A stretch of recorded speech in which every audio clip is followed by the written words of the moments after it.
భారతదేశ వ్యాప్తంగా ఈరోజు ఆల్ ఇండియా లెవెల్లో ఫెడరేషన్స్, జాతీయ సంఘాలు, స్థానిక సంఘాల పిలుపు మేరకు ఈరోజు సమ్మెను విజయవంతం చేసిన కార్మిక వర్గానికి జేఏసీ తరఫున, ఏఐసీ తరఫున కూడా కృతజ్ఞతలు తెలియజేస్తూ, కేంద్ర ప్రభుత్వంలో ఉన్న నరేంద్ర మోడీ కార్మిక వ్యతిరేక విధానాలు అమలుపరుస్తూ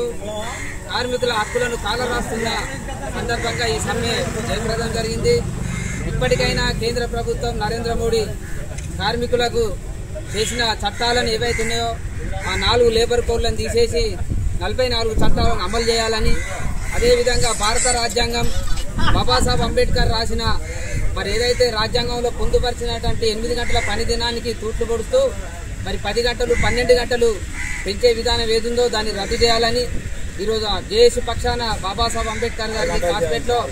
మనం మెమోరాండం ఇవ్వడం జరిగింది. ఇప్పటికైనా మరి తన తెలుసుకొని కార్మికుల హక్కులు కాలరాయకుండా ఉండాలని, గతంలో రైతులకు కూడా ఇదే నష్టం చేస్తే ఢిల్లీలో మరి తిరగబడి పార్లమెంట్లో క్షమాపణ చెప్పిన నరేంద్ర మోడీ ఈరోజు ప్రత్యక్షంగా పరోక్షంగా 40 కోట్ల మంది కార్మికులు ఈ దేశంలో సమ్మెలో ఉన్న నిమ్మకు నీరెత్తినట్టున్న నరేంద్ర మోడీకి కనువిప్పు జరిగే ఈ సమ్మెను జయప్రదం చేసిన కార్మిక వర్గానికి ధన్యవాదాలు చేస్తూ, బాబాసాహెబ్ అంబేద్కర్ ఆశయ సాధన కోసం ఈరోజు ఏదైతే పొందుపరిచిన రాజ్యాంగంలో ఉన్న హక్కులను కార్మికులకు అందించే విధంగా బాబాసాహెబ్ అంబేద్కర్ గారికి మెమోరాండం ఇవ్వడం జరిగింది. కాబట్టి ఈ సమ్మెలో పాల్గొన్న కార్మికులకు, ఈ కార్యక్రమం నిర్వహిస్తున్న జేఏసీ అన్ని యూనియన్లకు కూడా నమస్కారాలు చేస్తూ ముగిస్తున్నాం. కార్మికుల ఐక్యత, కేంద్ర ప్రభుత్వం